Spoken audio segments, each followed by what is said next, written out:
I realized that I've uploaded 3 videos. Well, 3 videos uploading right now. It's like 7:42, and those videos have a total of like something like 350 minutes between all 3 of them before they're fully uploaded, not including processing time. And I'm going to add this video, and who knows how many more I make tonight on top of that. So like 600 minutes of uploading. Sometime tomorrow morning, afternoon, all of these videos may be uploaded. That's crazy. The very fact that my internet takes that long to simply upload, and most of these videos are below 8 minutes. It's just to upload a couple 8 and under minute videos is very painful. It's very painful. What I wanted to talk to you guys about now is, I don't know, I've kind of just been in a movie making mood, and maybe it's not necessarily that kind. It's more like just that I want to communicate with other human beings, and it seems like that's just something that humans like to do. If you live by yourself, or not even if you live by yourself, if you are isolated by yourself, and you don't speak for several months, I think it is, you actually you forget how to speak. You lose how to speak unless you talk to yourself. But then you start to develop some crazy personality traits, and talking to yourself never is like really a good habit. I've looked into it. You can't develop schizophrenia, but unless it's in your genes. But talking to yourself can just create not necessarily multiple personalities, but kind of just a very, what is the word I'm looking for, held in person, which I thought was rather interesting. But hell, everything's interesting to me. I'm interested by so many things. Just everything around us, life in general, is just interesting. I mean, everything. If you were to take from the Juggalos and say, magnets, how did they work? And then like the Large Hadron Collider, where they're basically just like slamming 2 particles into each other at like light speed or something ridiculous, which could potentially create a black hole, but is recreating the Big Bang so that they could understand more of how we got here. Everything in between. It's like, man, life is just interesting.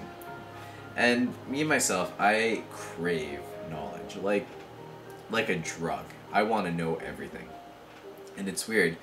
This is a new desire for me within the past 2 or 3 years that I've just, I've started expanding my interest to encompass just a few. Like, I used to have a very, kind of a narrow outlook on life, and then the past few years it's just kind of broadened to encompass everything, and now, I'm just interested in all things, from different cultures to history to what may have been our history, as that a few of my videos have pointed out, hidden history of humanity, as well as spirit science, just interesting things like that. Things that are out of the normal, too, are especially my favorite. Things that you just wouldn't think of really on your own, usually, things like that. Everything from we were created by aliens, to like what really happens when we die, and things, and it always makes me wonder. Same with, this is on the same playing field, but when did the first discussion of what happens when we die come up?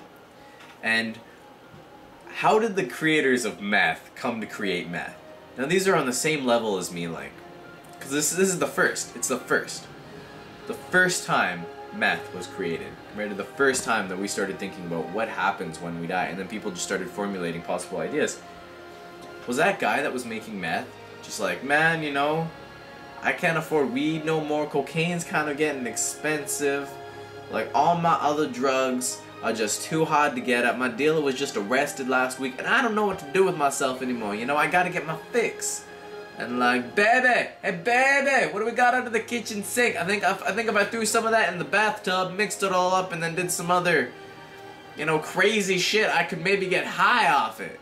Maybe some bleach and mix that with Windex and throw a little, powder of some sort in there, and I'll have something that I can smoke and then pick my scabs and smoke them. Hey, I can take it with me. It's just so cool how we managed, like the firsts of everything. Like when electricity was first created, when who created the first car, like the first gun. Gunpowder, I think, was created by the Chinese. I can't remember what they were making, but I think it somehow involved poo. Just like all the cool firsts.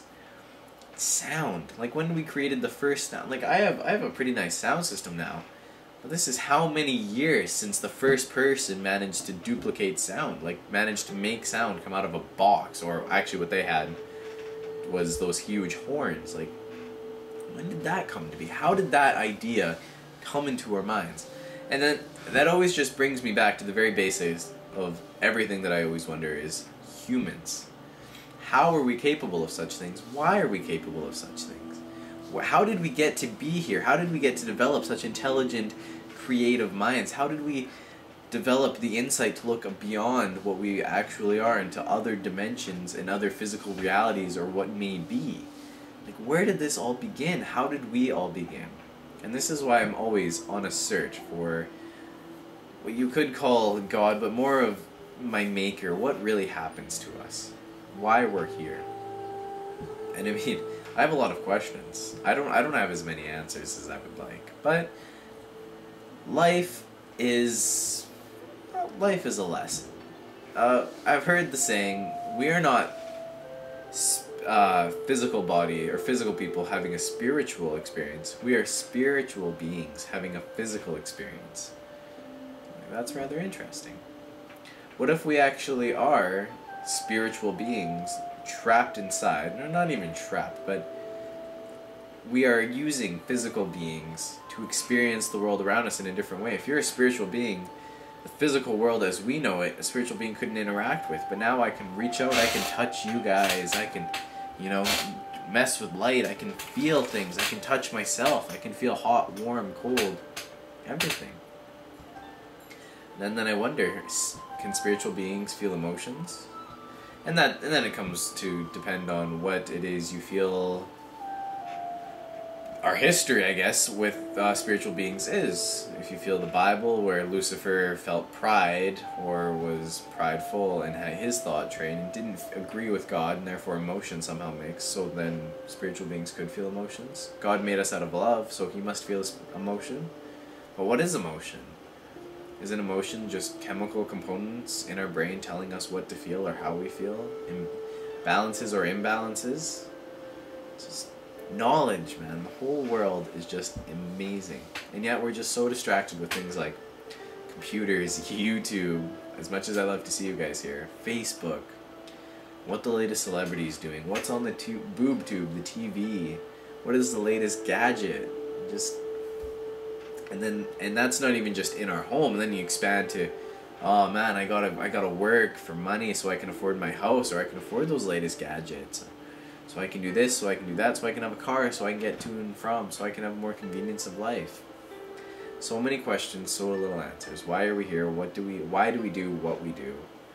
Who are we? What are we? Who are you? This is my favorite question. The movie Anger Management. Who are you? Well, I'm Dave. I'm a consultant at a fat kitty clothes designer company. No, I don't want to know what you do. I want to know, who are you? Well, I'm a fun-loving, happy guy. No, we don't want to hear personality traits. We want to know, who are you? I don't understand what you're saying. Do you understand what I'm saying? Who are you? Well, I'm waiting.